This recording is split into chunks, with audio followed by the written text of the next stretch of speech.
would you like to start or should I? I enjoyed the lesson. I really did. I thought it was a good sound lesson.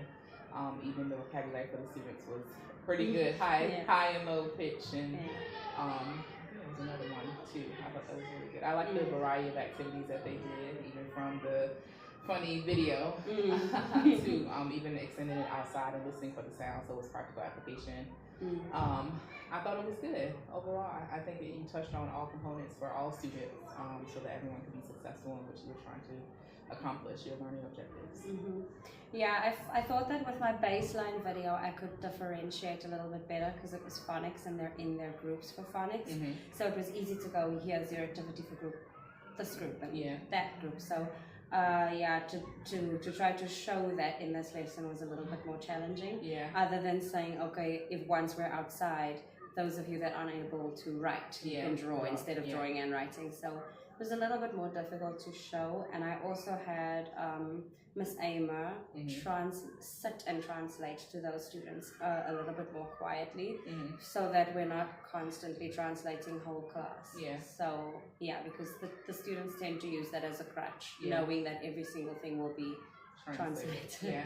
Well, I think even she did something whole group one time, but it was just to get them to understand what it is, and then they so if I can tell the whole class is sort of vacant and not not getting it, I'll be like, okay, please translate this piece. But for as far as the entirety of the lesson goes, there's only 2 students she translates a lot more for. And she'll even, like, sometimes while I'm teaching, she'll even just be like checking their comprehension, like in math today she was like, okay, so what does regrouping mean, what does this mean, and she'll talk just to the 2 of them, which I don't mind because it's not distracting. So I think it went okay. I think the last time the camera was a bit of a distraction, so this time I put it way in the back. So I was really worried about like picking up not my speech but the kids. So you couldn't really hear what the kids were saying most of the time, so I had to like repeat what the kids were saying. So it's, I don't know if I should find like a middle ground, maybe put the camera on my guided reading table so it's sort of in the middle, or just give the phone to Miss Amer to So the technical side of things, I'm still trying to get that good balance of of where to put the phone. But I think it's still okay even as you reiterate what the student said, because it helps everyone else to hear again, but you're also voicing it so that it can be picked up. And then I think it went okay.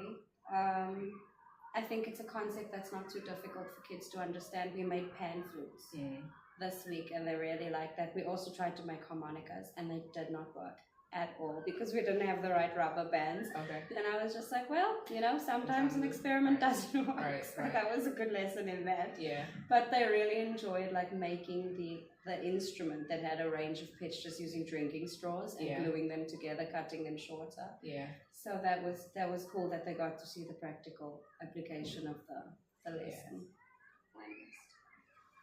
So just the last one you just said that at the beginning of the lesson, just stating your objectives again. So I think that was, I did, because we go through the objectives in the morning, but I recognize that if it's not part of the class that you're recording it, or you've missed it.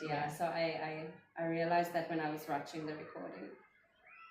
Also struggling a little bit with getting the more shy students to participate, because